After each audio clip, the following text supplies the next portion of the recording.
انسان ہے، میں جوانوں سے مخاطب ہوں، جوان خطا کرتا ہے، غلطی ہوتی ہے، گناہ سرزد ہو جاتا ہے انسان سے، لیکن آپ اپنے آپ کو یہ سمجھ لیں کہ یہ گناہ عارضی ہے آپ کے لیے. یہ وسوسے آپ کے اندر ایجاد کرے گا کہ تم نے رات کو یہ غلطی کی، تم اب فجر کی نماز کیسے پڑھو گے؟ اور بار بار گلٹ، شرمندگی بہت اچھی ہے کہ انسان شرمندہ ہو، کیونکہ توبہ کہ اصل طریقہ یہی ہے کہ پہلے انسان شرمندہ ہو، اس سے غلطی ہوئی ہے.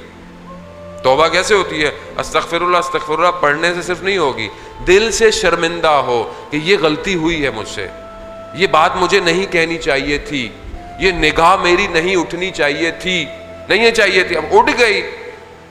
لیکن اپنے اندر سے اپنے دل کو بار بار کہے خود پروردگار تو معاف کر.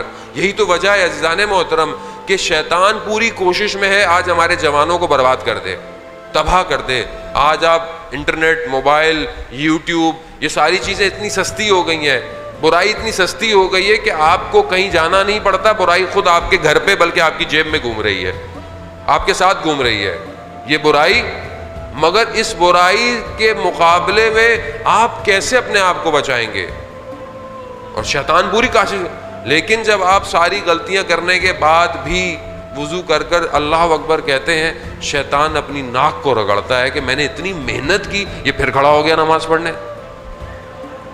یعنی یہ حدیث ہے کہ جب بھی انسان نماز پڑھتا ہے شیطان اپنی ناک کو رگڑتا ہے. تو آپ کا نماز پڑھنا شیطان کو ناک رگڑوانا ہے. ہمیشہ اس کو سمجھنے کی کوشش کریں کہ خداوند متعال کو پسند ہے عبادت میں سب سے بہترین جو رکن ہے وہ سجدے کا ہے.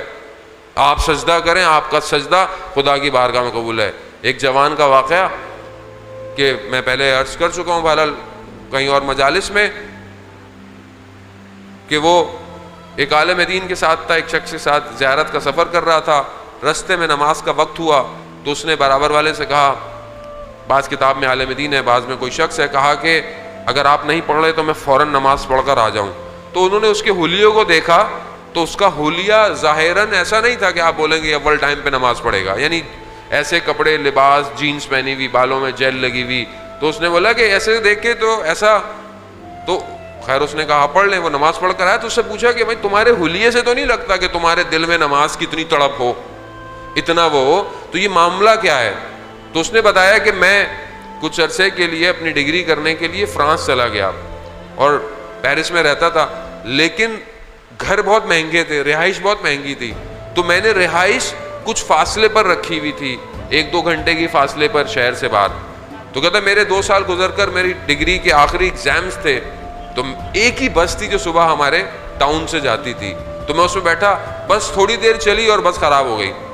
بس جب خراب ہوئی تو مجھے تھوڑی سی بے چینی ہوئی، لیکن وہ بس ڈرائیور لگا رہا مگر بس صحیح نہیں ہوئی. میں ہائی وے پہ آیا کہ شاید کوئی گاڑی گزرتی بھی مل جائے، تو مگر کوئی گاڑی بھی نہیں آئی. جب وقت گزر گیا اور ڈرائیور نے بولا کہ مکینک لانا پڑے گا، گاڑی صحیح نہیں ہوگی، تو کہہ رہا میرا اضطراب بڑھ گیا اور مجھے ہوا کہ میں اتنی جو محنت کی تھی وہ کہیں ضائع نہ ہو جائے.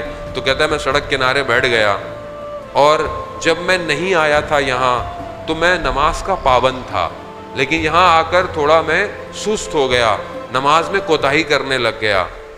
اس وقت میں نے وقت کے امام کو پکارا اور کہا یا امام زمانہ مجھے اس مشکل سے نکال دیجئے، میں وعدہ کرتا ہوں نماز آئندہ اول وقت پڑھوں گا. کہتا ہے میں نے جیسے ہی یہ اپنے ضمیر سے گفتگو کرتے ہوئے اپنے مولا سے توسل کیا تو میں نے دیکھا کہ اچانک سے کوئی شخص آیا اور اس نے ڈرائیور کو بولا کہ بس اسٹارٹ کرو. اس نے جیسے ہی اسٹارٹ کی بس اسٹارٹ ہو گئی. میں بھاگتا ہوا پہلا شخص تھا جو بس میں بیٹھا، لیکن ابھی میں دروازے سے اندر داخل ہوا تو وہی شخص گھومتا ہوا دروازے پر آیا اور اس نے مجھے کہا یہ جو تم نے وعدہ کیا ہے اس پر قائم رہنا. کہتا ہے میں ایک دم میرا بدن خشک ہو گیا ایک دم کہ اس شخص کو کیسے پتا چلا کہ میں نے کوئی وعدہ کیا ہے. ابھی میں سمجھتا کہ یہ شخص کون تھا، دیکھا تو وہ شخص غائب ہو گیا. تو کہتا ہے وہ دن ہے اور آج کا دن ہے جو میں نے اپنے امام سے وعدہ کیا تھا میں اسے پورا کر رہا ہوں.